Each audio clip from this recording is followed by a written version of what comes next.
I'm just showing here, it's the same kind of trap for bird. You can see now, how effective it was. Let's go, and I will show how I made that kind of trap.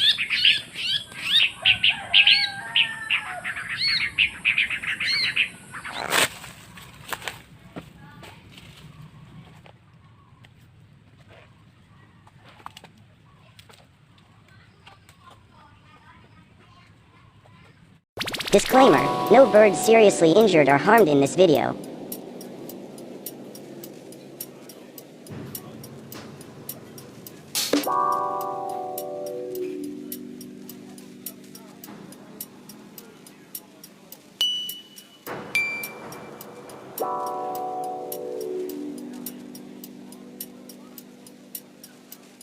For this trap, I need a fishing rod. I use banana as a bait, and some branches to make this trap.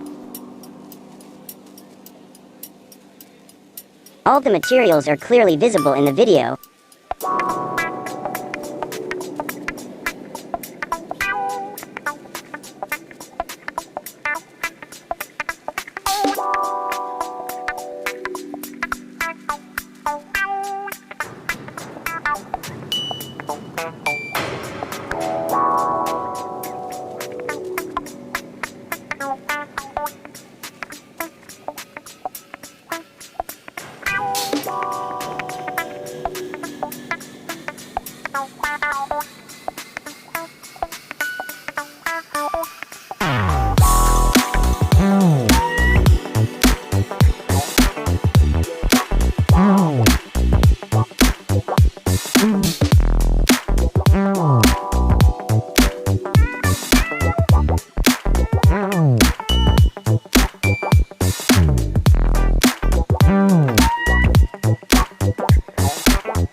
And now, it's time to free the bird. Don't forget to subscribe, click the like button, and leave a comment below. Thank you for watching my video.